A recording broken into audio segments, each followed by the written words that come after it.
Bonjour à tous, soyez les bienvenus. Nous allons démarrer, c'est parti, première session de pitch de cette journée. Et nous allons entendre des startups qui portent des avancées majeures pour améliorer notre santé, et plus particulièrement des innovations biotechnologiques. Quels sont les biomédicaments et les biothérapies de demain ? Eh bien, nous allons découvrir, mais nous découvrirons aussi la bioinformatique au service de la santé. Des innovations qui doivent être déployées à l'échelle industrielle pour en faciliter l'accès, surtout quand on sait que l'ambition gouvernementale est de faire de la France le premier pays européen du développement et de la production de nouveaux traitements. Soyez bien attentifs car chaque start-up de cette première session a 2 minutes pour vous convaincre et nous enchaînerons sans question. Un sacré défi pour tous et ça démarre maintenant. Alors je vais accueillir tout de suite la première start-up qui va pitcher. Il s'agit de 4P Pharma. Au stade clinique, cette start-up se consacre à la régénération active de médicaments. Roselina Lam, c'est à vous.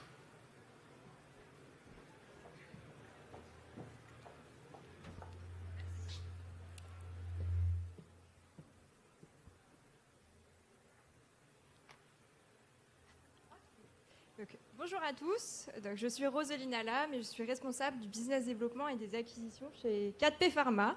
Donc 4P Pharma, c'est une société de biotechnologie lilloise qui est au stade clinique et qui a été fondée en 2014. Donc à l'origine, on est un pont entre l'innovation et les patients. Et aujourd'hui, on est aussi une société spécialisée dans la régénération de médicaments et dont l'objectif est d'amener des traitements curatifs pour les patients atteints de maladies graves non traitées. Et donc, depuis 2014, on a reçu plus de 400 projets.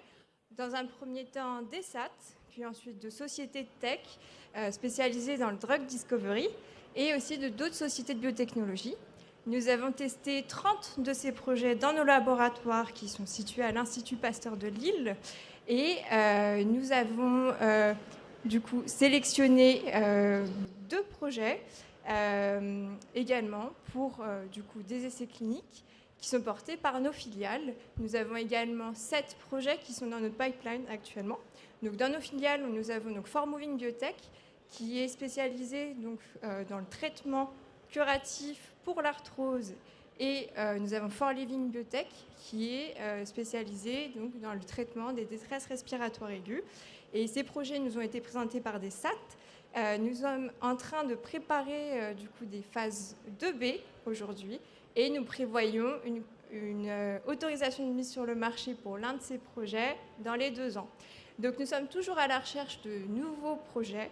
Donc n'hésitez pas à nous rendre visite à notre booth qui est du coup dans le village Santé Biotech.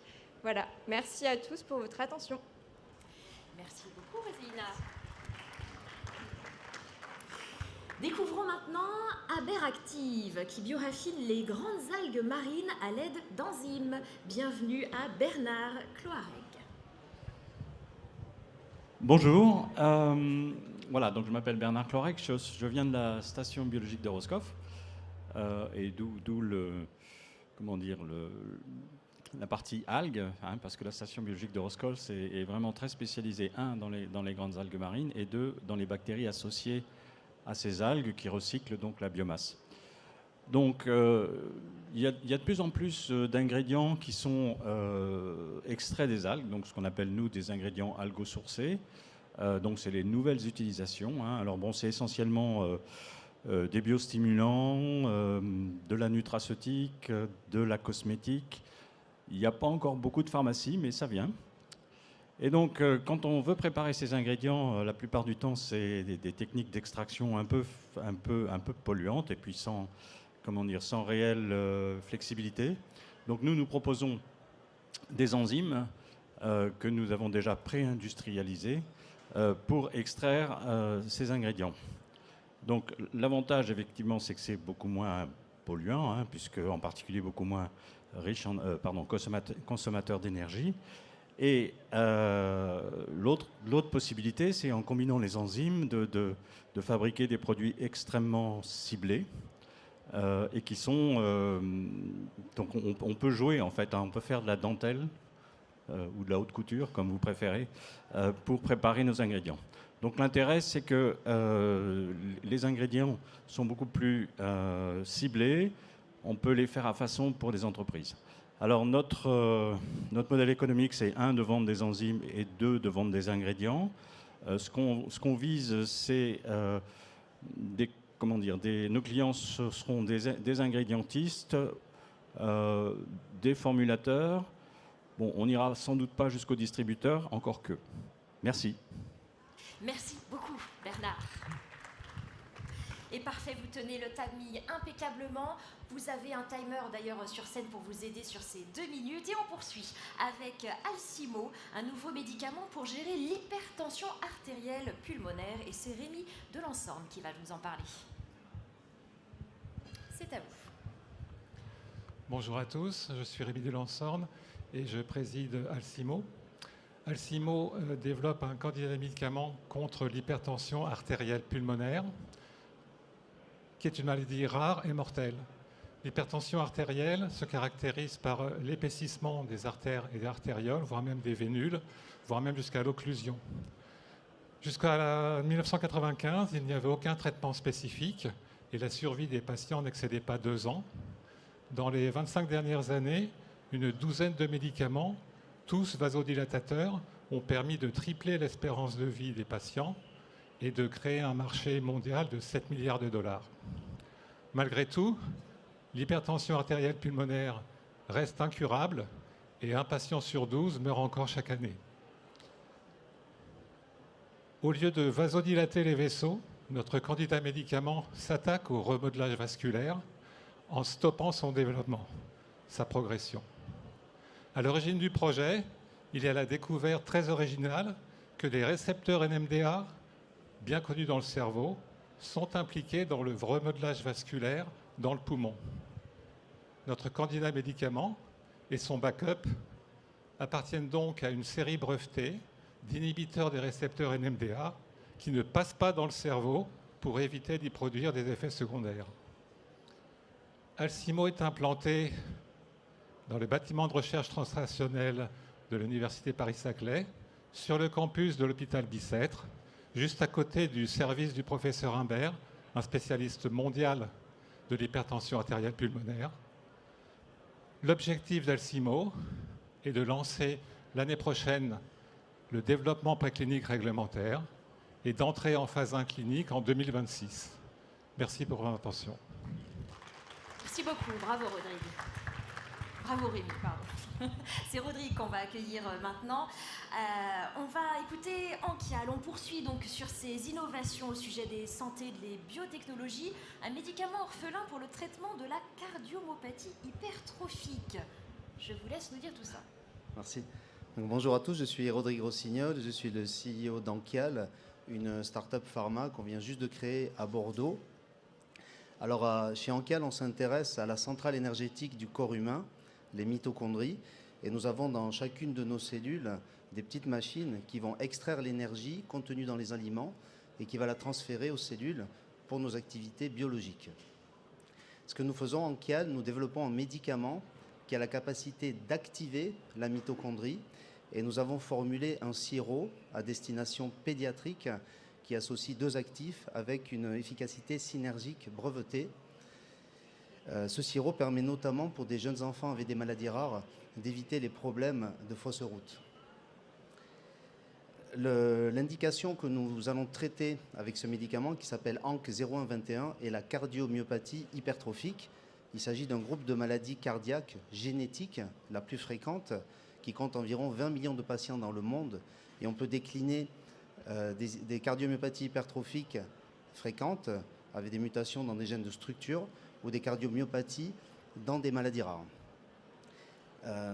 Aujourd'hui, nous avons formulé le médicament et nous avons avancé sur les phases précliniques et nous avons besoin d'environ 3 millions d'euros pour pouvoir débloquer les phases de synthèse GMP et les phases de toxicité du médicament. Et suite à ces phases précliniques, nous pourrons réaliser un essai clinique parce qu'il n'existe aujourd'hui pas de médicament curatif contre la cardiomyopathie hypertrophique.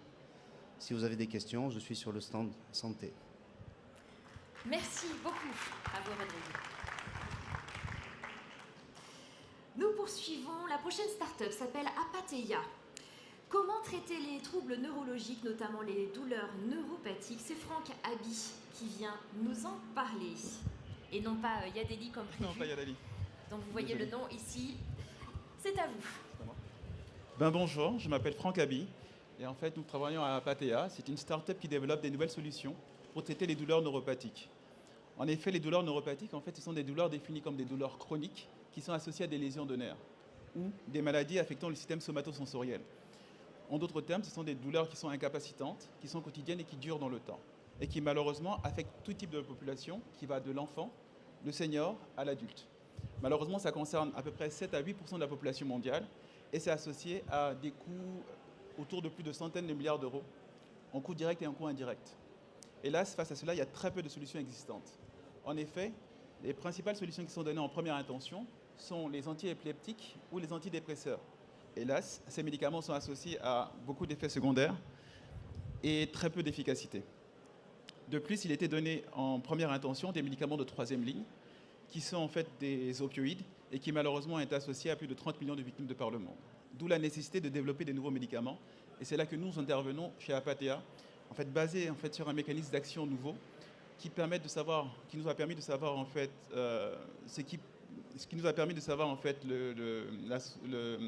comment cette douleur a été mise en place. Nous avons développé un nouveau médicament permettant non plus de traiter les symptômes de la douleur, mais principalement de rétablir la signalisation normale de la douleur et ainsi être plus curatif que symptomatique. D'où, si vous voulez en savoir plus, venez nous rejoindre auprès du pôle santé. Merci à vous. Merci à vous, Franck.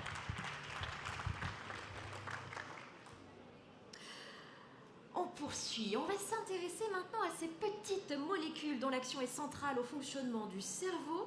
C'est la start-up ATK qui travaille ce sujet et c'est Hervé de Kergoen qui va venir nous en parler.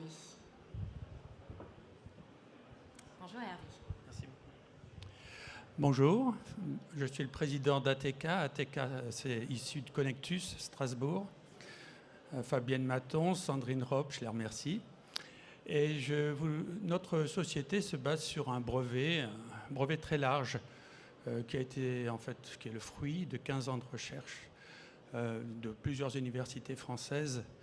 Ce brevet porte sur une famille de petites molécules qui passent dans le cerveau et qui activent une hormone du cerveau, une neurotrophine, qui est absolument essentielle pour le fonctionnement des neurones. Alors, c'est un petit peu ce que sont les médicaments qui activent l'insuline pour les diabétiques, si vous voulez. C'est-à-dire c'est des petites molécules qui vont activer une hormone naturelle dans le cerveau pour protéger les neurones. Alors c'est utile pour des maladies rares comme la sclérose latérale amyotrophique ou la maladie de Huntington où nous avons des proof of concept. Et c'est utile aussi pour des maladies beaucoup plus courantes comme la maladie d'Alzheimer bien évidemment, mais aussi les maladies psychiatriques. Donc nous pensons que nous avons beaucoup de travail devant nous parce que nous avons pas mal de maladies où nous pourrions être efficaces et nous avons une grande responsabilité de développer ces produits. Merci beaucoup. Merci Hervé.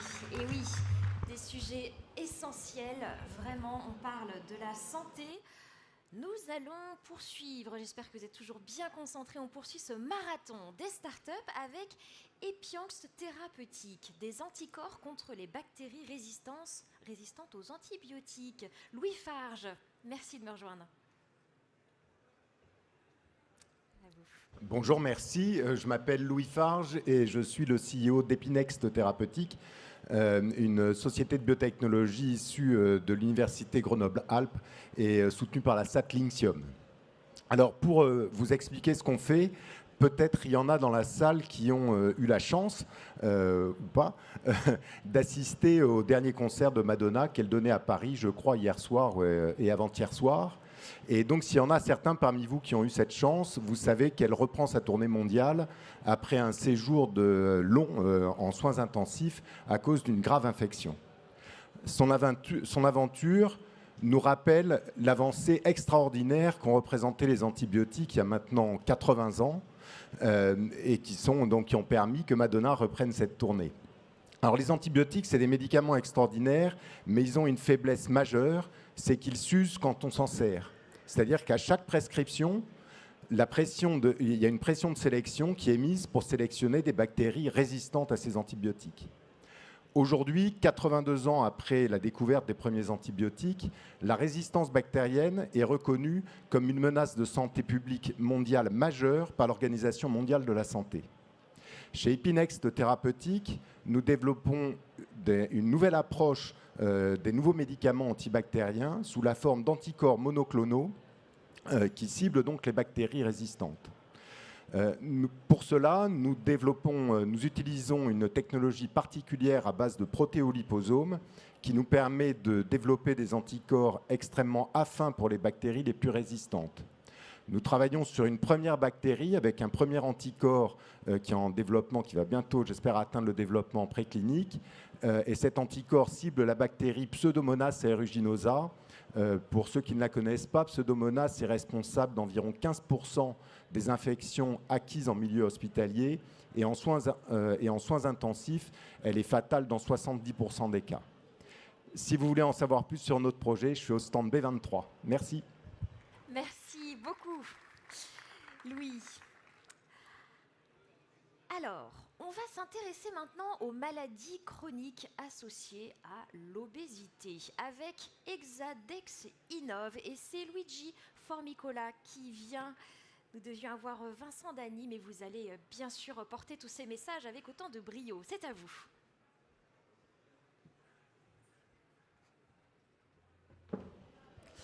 Bonjour à tous, je suis Luigi Formicola, cofondateur d'Exadex Innov, jeune société de biotechnologie innovante issue de la recherche académique.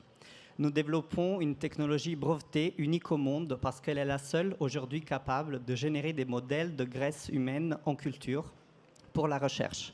Ces modèles permettent d'obtenir des données cliniquement pertinentes et ça dès la phase préclinique de recherche. Grâce à ces modèles à haute valeur ajoutée, nous travaillons aujourd'hui avec des industriels actifs dans le domaine de la recherche en cosmétique et en nutrition, avec des ouvertures récentes vers d'autres domaines industriels, comme la recherche pharmaceutique pour de nouveaux candidats médicaments et aussi la médecine esthétique. En parallèle de cette activité, nous développons aussi un produit de biothérapie innovante contre certaines formes complexes d'obésité et de maladies métaboliques chroniques associées à l'obésité qui n'ont pas de solution thérapeutique aujourd'hui. Ce projet est au stade préclinique d'efficacité aujourd'hui et nous cherchons à lever des fonds pour accélérer les phases de préindustrialisation et mise à l'échelle clinique et viser les premiers patients testés en 2027. Nous sommes aujourd'hui sur le village santé, donc n'hésitez pas à venir nous voir pour discuter si vous souhaitez. Merci. Parfait, Luigi. Quelle efficacité. Merci. Alors, nous sommes ensemble toujours autour des biotechnologies pour améliorer la santé. Découvrons un nouveau traitement du cancer combinant médicaments et lumière laser. Maximilien Vermandel vient nous présenter Emerion Therapeutics. Merci. Bonjour. Donc, moi, je vais vous parler du glioblastome, qui est une tumeur primitive cérébrale maligne, la plus fréquente et la plus agressive. C'est une tumeur qui récidive en 6 mois et qui tue le patient en 16 mois. Le standard de soins, qui inclut chirurgie, radiothérapie, chimio, n'a pas évolué depuis 2005. Il y a bien quelques technologies qui permettent de prolonger très peu la survie du patient, mais au détriment d'une qualité de vie épouvantable et finalement à un coût très excessif. Donc on se doit et on peut faire mieux. C'est pour ça qu'on a créé Emerion Therapeutics. Donc je suis Maximilien Vermandel, le président cofondateur d'Emerion Therapeutics. Nous y développons une technologie qui associe justement un médicament et un device médical capable de tuer sélectivement les cellules tumorales. Donc on a développé ça en partenariat avec des neurochirurgiens et cette solution utilise une molécule photosensible capable de se fixer exclusivement sur les cellules tumorales. Au décours de la chirurgie, le neurochirurgien va illuminer avec notre dispositif médical la cavité opératoire et détruire sélectivement les cellules tumorales qui sont le siège de la récidive habituellement dans 90% des cas. Les premiers essais cliniques que nous avons été en mesure de réaliser ont démontré une complète absence de toxicité et des premiers résultats très encourageants en termes d'efficacité. En effet, on a plus de doublé l'espérance de survie sans progression des patients. Aujourd'hui, Emerion est une structure qui a garanti et sécurisé 7 millions d'euros pour accélérer son développement. Et nous sommes, je regarde le temps, et nous sommes aujourd'hui en phase d'accélération avec tout le spectre de compétences afin d'amener ça sur le marché le plus tôt possible et ainsi en faire bénéficier un maximum de patients dans le monde entier. À horizon 2027, nous serons en mesure de traiter jusqu'à 15 000 patients et ainsi faire de ce nouveau traitement le nouveau standard de soins en neurochirurgie. Je vous remercie. Merci Maximilien. Et oui, quelle que soit notre profession, des sujets qui nous touchent tous, hein, de près ou de loin, mais on se dit, voilà, et on pense à des gens, si seulement on avait pu les sauver. Les solutions sont là, donc on est là pour les faire connaître et surtout vous puissiez porter ces projets avec ces startups. Alors, on va poursuivre maintenant avec IMD Pharma, qui développe des plateformes non immunosuppressives pour le traitement de l'inflammation chronique. Cédric Olivier, Turin, c'est votre tour. Merci beaucoup. Bonjour. L'inflammation chronique, c'est plusieurs dizaines de millions ça touche plusieurs dizaines de millions de personnes.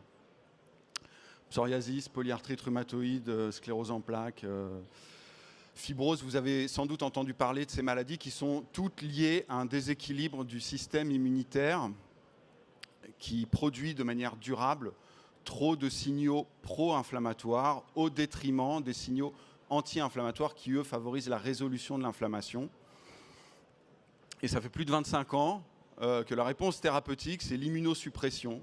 Et l'immunosuppression ne tient absolument pas compte de ce déséquilibre immunitaire. Et forcément, ça ne marche pas terrible, ça ne marche pas très bien, puisque les cliniciens observent 20 à 40% d'échecs thérapeutiques. Donc si on veut espérer soigner efficacement l'inflammation chronique, eh bien, il faut changer de paradigme, il faut aller vers une innovation de rupture, avec des risques associés, évidemment. Et chez IMD Pharma, eh bien, nous assumons cette prise de risque puisque nous avons mis au point des nouvelles entités chimiques multivalentes qui ont un mode d'action totalement inédit. Nous avons développé plusieurs plateformes moléculaires qui ciblent les cellules de l'immunité, comme les macrophages, les monocytes, et des cellules aussi dites immunocompétentes, comme les kératinocytes qui sont responsables de l'inflammation cutanée.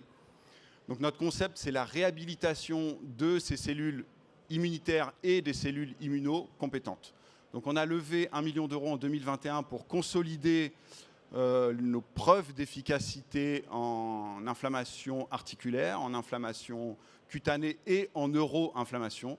Et aujourd'hui, on cherche à lever 6 millions d'euros pour amener notre candidat médicament en phase 1. Donc si c'est un sujet qui vous intéresse, eh bien nous sommes toute l'équipe sur le stand B26. Merci Cédric Olivier. Alors, est-ce que Isabelle Dimier-Poisson ou Patrick Barillot est présent dans la salle? Oui.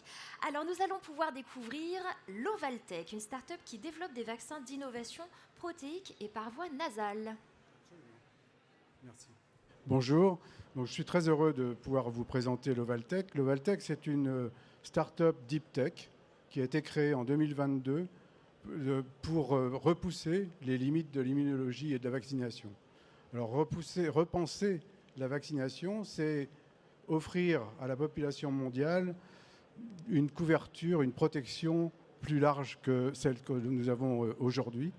Repenser la vaccination, c'est aussi révolutionner la vaccination avec cette voie d'administration par voie nasale qui permet de stimuler l'immunité des muqueuses et de stopper la transmission des virus. Mais repenser la vaccination, c'est aussi s'appuyer sur des protéines de fusion complexes qui sont développées par nos chercheurs et qui permettent d'être efficaces sur les variants, non seulement les variants actuels, mais également les variants futurs. Donc, j'ajouterais que nos vaccins sont stables, ils peuvent être conservés à température positive, et vous voyez très bien les avantages dans les campagnes de vaccination, et notamment dans les pays du tiers-monde. L'Ovaltech a été lauréat iLab en 2022. Nous avons été lauréat France 2030 en 2023 pour plus de 5 millions d'euros. Et nous levons actuellement, nous sommes en levée de fonds pour finaliser nos essais de phase 1 et 2. Merci de votre attention. Merci Patrick. Place à la dernière start-up de cette première session de pitch sur les biotechnologies au service de la santé. Nous allons maintenant découvrir Minos Biosciences, une solution unique pour l'analyse d'images et la bioinformatique. Pierre Lebert, bienvenue. Merci. Donc bonjour, je suis effectivement Pierre Lebert, directeur des opérations de la société Minos Biosciences, qui est une spin-off de l'ESPCI Paris PSL, créée début 2020. Et en fait, Minos développe une solution révolutionnaire d'analyse de cellules uniques qui est révolutionnaire en cela qu'elle permet de coupler à la résolution de la cellule unique pour chaque cellule l'analyse fonctionnelle dynamique, le phénotype de la cellule et ses caractéristiques omiques, donc l'analyse moléculaire et tout ça à la résolution de la cellule unique. Pour illustrer ce que je dis, imaginez par exemple une cellule tumorale capable de switcher spontanément d'un phénotype sensible à un phénotype résistant à un traitement. C'est ce qu'on appelle la plasticité des cellules tumorales. Et bien, grâce à notre technologie, on est capable d'observer en temps réel, de visualiser ce switch phénotypique sur une certaine durée et ensuite de coupler ça aux mécanismes moléculaires qui sont responsables de ce switch phénotypique, expression des gènes, modification épigénétique. Donc voilà, et aucune autre technologie single cell aujourd'hui n'est capable de faire ça. Donc le marché auquel nous nous adressons, c'est le marché des analyses single cell, identifié en tant que tel, qui est estimé à 5 milliards de dollars aujourd'hui, qui est en forte croissance, estimé à plus de 10 milliards de dollars à l'horizon 2028-2030. Et la solution que nous allons proposer, donc, c'est une solution intégrée, incluant un instrument, des consommables. Donc, le cœur de la technologie, c'est vraiment la puce microfluidique et des outils d'analyse et de visualisation des données. Nos clients, ce sont la recherche académique, fondamentale ou translationnelle, et puis la recherche pharmaceutique, les biotechnologies, à qui nous voulons proposer des partenariats pour développer des solutions, des applications qui les intéressent. Voilà. Et pour finir, je voudrais juste en profiter aussi pour vraiment remercier l'équipe Minos. Nous sommes 11 personnes aujourd'hui, tous ingénieurs, chercheurs de très haut niveau. Je voudrais les remercier, sans les citer, pour tout le travail réalisé et tout le travail encore à réaliser. Merci. Merci beaucoup.